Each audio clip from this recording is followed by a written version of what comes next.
All right, hey everybody. How's everyone doing? Can everyone hear me okay? All right, good. So I heard to bring the sparkle. So does this work? It's good? Okay, all right, good. I'm so excited to be here. I'm very excited to, just be in such a cool venue. How amazing is this space? Okay, you guys are gonna have to, well, let's just set some ground rules. We're gonna set some ground rules here. First off, first rule is lots of engagement, cheering, screaming, kind of like we're at a football game. Can you guys do that for me? All right, woo! Okay, we can do it. All right, second rule, I'm making this up on the fly. We'll make them up as we go. Okay, does that sound good? All right, so let me go back. So we are talking about ChatGPT. I have spoken on ChatGPT since January in probably 15 different cities at this point. Typically, you'll see in a second why I speak as it relates to marketing in ChatGPT. But what has begun to evolve is more a talk, and what this talk is, which is about maximizing your impact, no matter what your role is, with a very heavy emphasis on marketing. Does that sound good? Okay. Because I'm a little bit biased, but I believe that marketing can improve anybody in any role that they are in. So maximize your advantage with ChatGPT. I'm Leah. You can see the colorful dove. That is my logo. That's 15,000 Cubits. Hacker Growth is that training community for women that we have. And then that is my husband, not Einstein, the other one. He's awesome. His name's Travis. And that is not the most recent picture that I have of him. It's actually like 4 or 5 years old. So you might be like, hey, why'd you pick that one? And A, because I like all the colors, and B, because the more that I gave this talk, the more that I realized that when I would ask, which I'm about to ask in a second, who else used ChatGPT? Are you using ChatGPT? Who hasn't used ChatGPT? And nobody would put their hand up. And no fail, I would have many people come up to me afterwards, and they would say, actually, I haven't really played with it yet. And I'm like, what? Why wouldn't you? And it would turn out that they're pretty intimidated by it. And the main point about this picture right there is that you don't have to be Einstein to figure it out. And so when saying that, I'll explain the flip side of it too. A lot of people are just grabbing it and using it, and they don't understand a lot of the issues and complications around ChatGPT and how it works today. So we're going to cover that as well. So as I said, this will have a little bit of an angle to marketing and communications. Marketing and communications today, the challenges are real. Is there anybody in here that is focused on marketing in their role? I talked to some last night. Okay, I think I had like 25% in the room. Okay, and who deals with communications, like emails and stuff in their role? Okay, the rest of you guys, I want to know what you do because I want that job. But anyway, it doesn't matter what your role is. The challenges today, as a professional, regardless, they are real. Email inboxes fill up. Who has at least 4 or 5 apps on their phone where they have to check them and talk with different teams? Communications is just a whirlwind. It can be very easy to end your day and have so much still left on the docket that you just missed. And when it comes to marketing in most of our roles, whether we have marketing as a focus in our role, most of us have marketing as a need in our role. So we're either needed to be a subject matter expert, or we need to be following social media and posting about ourselves and increasing our own brand, or doing that for our company. Regardless, across the board, it is just a challenging world that we are in right now. And that is just the basis of where we're at as professionals. But then let's look at ChatGPT. ChatGPT now, I think it released in November, and last November, and in January it really started completely taking off, and now we're at over, I think, 200 million users for ChatGPT. So one of the things that I want to ask you guys is, who in this room, and I'm always curious every time I ask what I'm going to see, so raise it high because I really want to see. Who in this room has looked at an email or some kind of communication, an email from someone, and had the thought run through their head, whether it stayed there and lingered or was just a quick thought, had the thought in the last 2 weeks, I bet they wrote this with ChatGPT. Okay, you guys see that's like 70% of the room, right? Did y'all look around? Raise your hand back up. Okay, now keep your hand up. So if you had the thought, when you thought that, I bet they wrote this with ChatGPT, if you also had the thought or feeling of it not being a good thing, leave your hand up. Okay, I only saw 2 or 3 hands go down. So now look across the room. Okay, I'm going to speak on behalf of you guys because I've talked to audiences about this. What's happening is that there is a decreased trust of individuals and brands because of the rapid evolvement of ChatGPT. And what's happening with ChatGPT is that right now that technology is still advancing rapidly and developing quickly. And so it is in development. And that means it's not perfect. And we're going to go over some of the issues with it, but there are things where people are grabbing it and they're using it, and you may be one of them. And if you're one of them, this is for you. If you've just grabbed it and used it and you haven't looked up the different things that you need to know about it to be sure that you're not sending emails or communication that results in what just happened, which is somebody saying, I bet they wrote this with ChatGPT, and that was lazy, or that shows they don't care about what they're saying, or maybe this isn't even fully actually real in what they said, or a decrease of trust or authenticity in your communication. If you don't want that, you need to know certain things. And there are certain things that you have to be paying attention to and fixing in your ChatGPT content and how you're using it. So we're going to jump in. Before we jump in, though, I would love to have everybody stand up because we just had lunch. And that chicken was good. Okay, so we are going to put our hands all the way up. And we're going to stretch to the right. This makes me so happy when I see everybody go in a billion directions. Stretch to the left. Okay, and they're going to shake it out. Shake it out. Okay, now if you use ChatGPT on a daily basis, you can sit down. If you haven't touched ChatGPT or used it less than 10 times total, you can sit down. If you use ChatGPT a couple times a month, you can sit down. So you guys are the, I use it not every day, but a couple times a week, right? Okay, you can sit down too. Sorry to pick on you. So we have a broad range of different familiarity levels with ChatGPT. So that's a little bit of a challenge for me because I've got 30 minutes. So I'm going to do the best that I can to hit on something valuable for every single group of individuals, from haven't used ChatGPT to I use it all the time. Does that sound good? Yeah. Okay. So I'm not going to read the buckets to you. We're going to go past it. We're going to touch on the basics. We're going to touch on the how, and we're going to get into some specifics. I'm going to belabor on the basics a little bit, even though I don't like talks usually that belabor on the basics, but the basics are literal mic drop moments for some individuals that are using ChatGPT and need to know some things to be careful for their brand, personally and business-wise.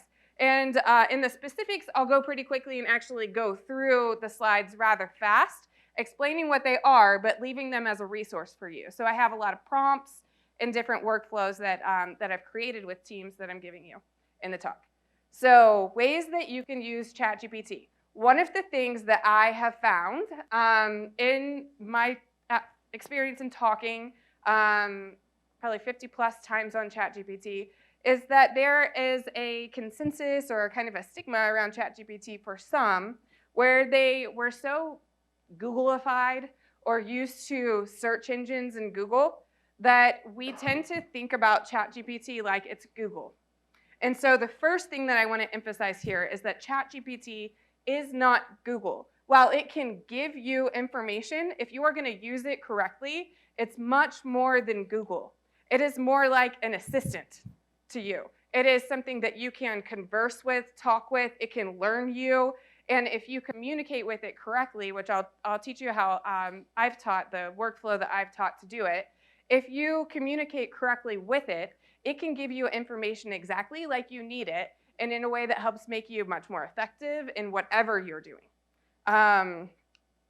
One thing that I don't usually bring up, so I have a wedding venue and a bed and breakfast in Magnolia, Texas, in addition to my marketing agency, and that started 2 years ago, and something that's interesting is I actually closed a 5-acre land deal with ChatGPT.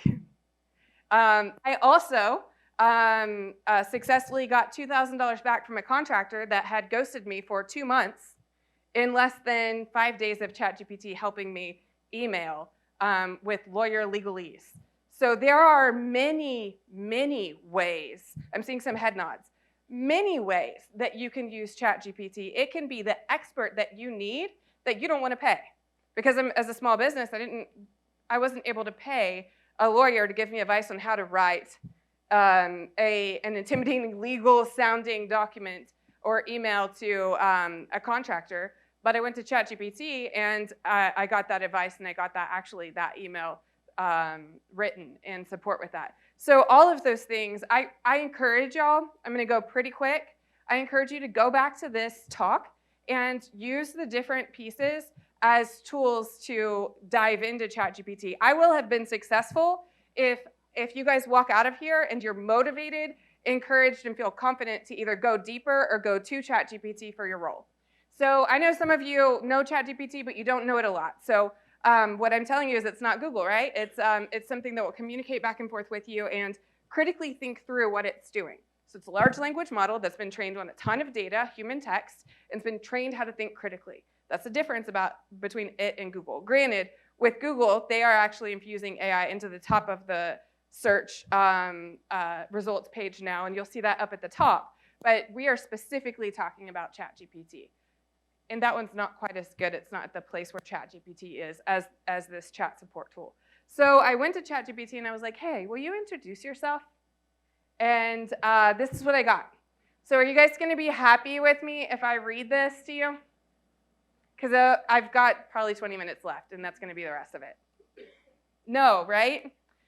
So I said, too long, try again. And I gave it just a little bit of extra information. And what I got was, hello, Umbraco US Summit attendees. Delighted you're here in North Carolina. I'm ChatGPT, an AI language model from OpenAI, and I'm thrilled to be introduced by the well-liked Leah, who I hear is awesome. How great is that? So that's a little better, right? A little bit better. Usually people laugh. You guys are tough on me today. What do I need to do? Tell a joke? Actually, I tried to tell a joke, and that didn't work, so no. So what does that mean for me? Is anybody sitting here going, what does that mean for me? Well, at lunch, I can tell you I talked with somebody who I asked him about ChatGPT, and he sat and told me how he was given several different roles that he had to work in quickly with very little ramp-up time. And he went to ChatGPT, and he used ChatGPT to help him advance in being successful in those other, we're talking HR, things like that. And he literally had people that were like, how did you do it? And so there are individuals sitting in here that get it, but really you can leverage it in so many ways. So is there anyone sitting here thinking, okay, that's great, but I've got concerns? Okay, I saw some hands. So you should, and they should look like this. It should be, what about the loss of personal touch? What about the ethical considerations, data privacy, dependability? What if people get over-reliant on it? What if I have a team that's over-reliant on it and they're putting out information that's not correct? Those are all legitimate concerns. And one of the things that I want to touch on is that those concerns don't have to keep you from using it. They have to be something that you are educated on and you know how to work around. So will it take my data? Anyone had this thought? Yes. Okay, a couple people. So yeah, the short answer is yeah, it will take your data. Anybody heard about Samsung? So Samsung, they probably about February, March-ish, the executives were really excited about ChatGPT. They were excited about all the extra productivity that they were going to get out of it. And so they said, go use ChatGPT. Everybody, go use ChatGPT. And what ended up happening was that they did go use ChatGPT, and they just used it.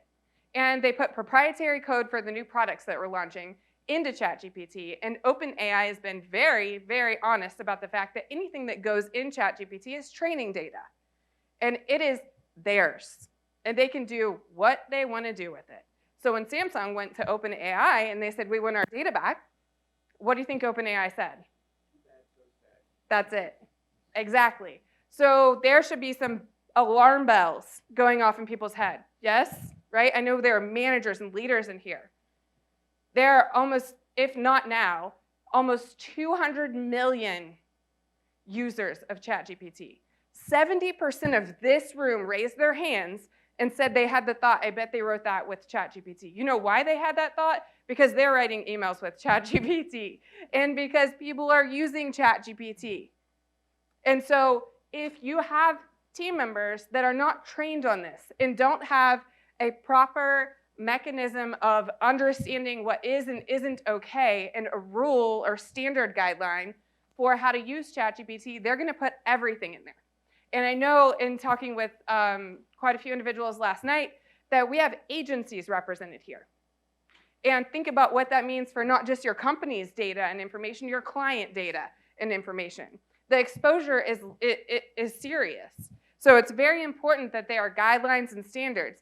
And OpenAI's API is open. So you can use it and you can pull it in and you can have, if your company is large enough, your own tool that you can use and you can control that. And there are some tools where you can go and use something like ChatGPT where there are some controls and protection, but those tools aren't free like ChatGPT, and you've got your team members using ChatGPT. So even if you put a tool together, you still have the potential that they are using ChatGPT. So I recommend everybody look at the Cyberhaven article. The last stat, but that's a couple months ago, it's probably much higher. 11% of data employees paste into ChatGPT is confidential. How scary is that? It's pretty scary. So is the content even good? Anyone had this thought? Anyone seen some of the really bad content that's out there because of ChatGPT? Anybody sick of hearing the word keen? Okay, I heard some giggles. Raise your hand if you know what I'm talking about. If you know, you know. ChatGPT uses the word keen over and over and over again. All you have to do is go check your LinkedIn messages box for the recruiters, and I'm certain that you have some messages there that say, I'm keen to have a conversation with you about this role. So the content can be good, or it can be really bad. And the way that you control that is by having a good process, a good template, and a good way of using ChatGPT to get good content out. This instance right here is an article that there's a long story. It's a good story. Come talk to me later. I've got so much more I want to tell you guys. I'm going to be here for the rest of the day. Long story short, I wrote a really bad article by a two-prompt method just by asking ChatGPT to write an article on endangered oysters in the state of Texas. And then I used our template, because we're an SEO agency, and I used my process I'll teach you guys in a second, to write this. And this is a fully optimized 2,500 word article that we would have charged $2,000 for that has deep subject matter expertise. And this article is baller. That other one was horrible. This one will rank. So it just depends on if you're going to get good content or not, but you can. So the first thing is, this is what the other one looked like. So don't take the first output. This is that first output. This is that other article. This is the one with the process. You guys see the difference? It's crazy. So the next question you may be thinking, okay, great, that's really good information, but will Google even rank it? I mean, Google's going to know. Will search engines even rank this content? You might optimize it, but it's AI content. Well, Google actually went on the record and said that they don't care if it's AI-generated content or not. They just want it to be good content. And so I'm in tons of forums everywhere on SEO, and SEOs are constantly battling each other and trying to outrank each other quicker. And AI content is by far outranking human-generated content on search. So is it going to give me someone else's information? Anyone had that thought? It's possible. There's another really good story on this one. Come find me later. Some like really good stories. But here, really, the main thing that you have to know is that we've dealt with that as a content generating team and an agency for years. We use a plagiarism checker for everything that we do.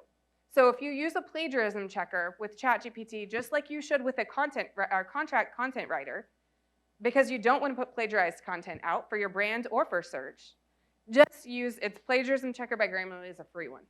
But just use a plagiarism checker and you'll catch it. Has anybody heard the story about the lawyer? Okay, so there was a lawyer that actually won a case and found certain cases that it used in his arguments, and he won. And then they came back and found that it was from ChatGPT, and ChatGPT made it all up.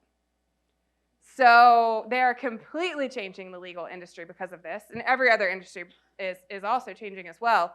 But the important thing to note is they're called hallucinations. It's so frequent that they named it and branded it. Hallucinations happen, and it will make things up. The thing that mitigates that I'll get to in a second, but you still have the risk. So these are some of the powerful benefits of ChatGPT. Coca-Cola's gone on the record and said that they are doing, and they already are doing some pretty crazy, amazing things with their marketing and branding. These are some other brands. You can go look them up. They're doing some really neat things. So diving in.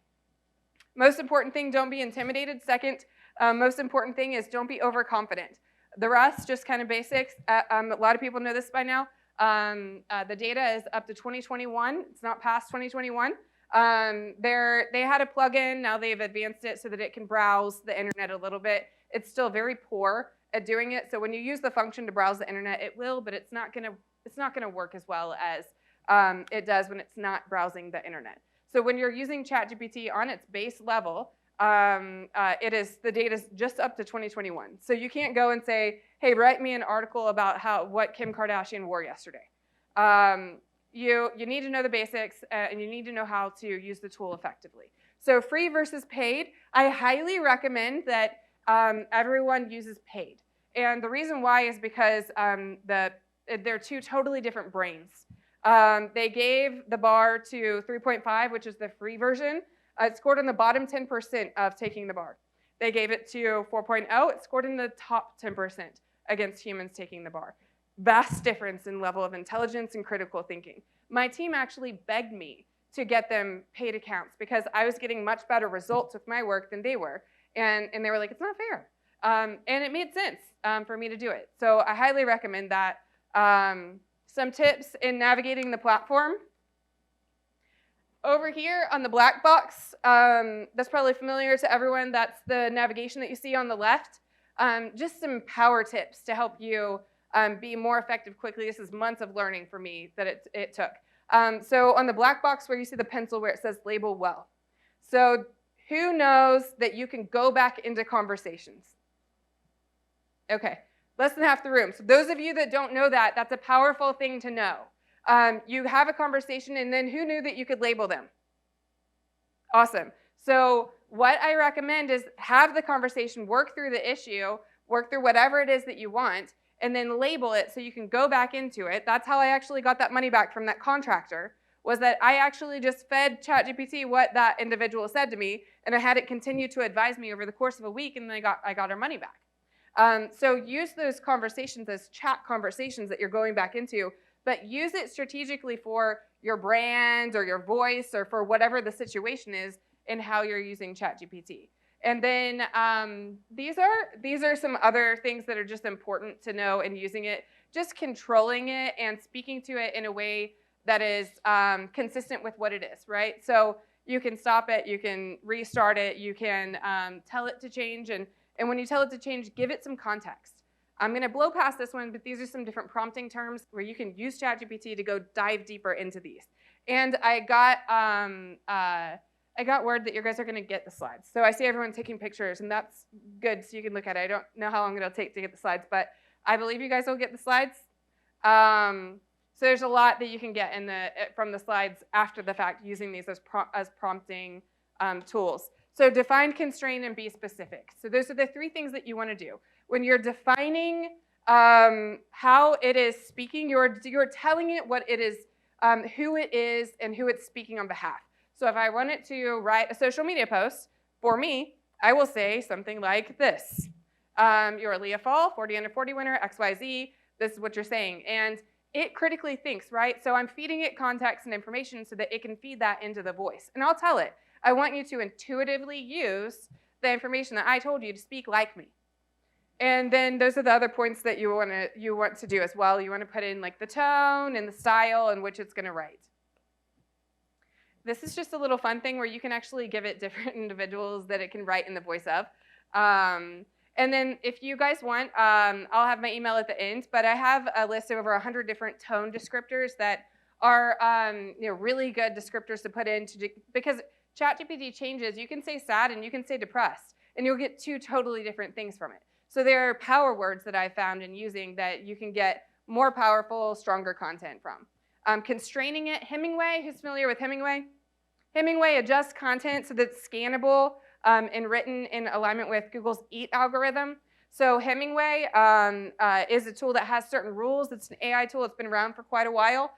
So what I do is I take those rules and I actually plug them into ChatGPT, and I say write it in alignment with these rules. And then those are, as an agency, those are some of the other rules. So you can make your own rules up.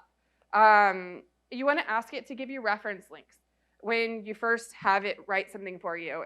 And the reason why is because you want to check those. It's easy. You have it, you tell it to do whatever you want it to do, and then you say, give me reference links for it in parentheses. And then you check the links and you look for anything that's missing a link. And when you are done with that, you just say, okay, rewrite without the links. And then you've got it. Does that make sense? So there are ways to mitigate for those issues that we talked about earlier. Don't be afraid, just work with it where it's at as a tool. Content structures, these are also some, I've got a list that I'll send you guys. It's not 15, it's 150 different structure types that we have for content and in content writing. I have it in a spreadsheet, happy to send to anyone that wants it.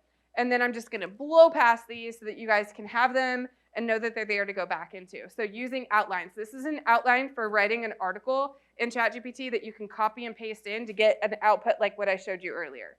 And then this is something for persona research. Getting stronger topics. This is a way to get stronger topics from ChatGPT. This is one of my favorite. I'm gonna go 1 minute, 2 minutes over just to tell you this one. So you can take a YouTube article and you can go to YouTube, you can search for viral videos that are on a certain topic within the last month. So recently viral videos, right?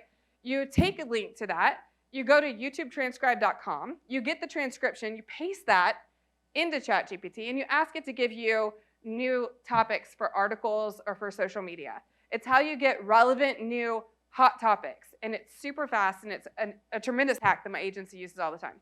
This is Canva. This is a list of 12 different ways that they're using OpenAI's AI in their tool. It's pretty cool stuff. And then this is a way to get subject lines. This is a little hack. Happy to send you it in a document if you want it. It's not a replacement for an SEO agency, but it's a way to quickly grade your website in alignment with Google's EAT algorithm and get some quick wins, or another website. And then this is a blog writing hack through ChatGPT. And then a bonus blog for your LinkedIn. This is a hack that we use for that.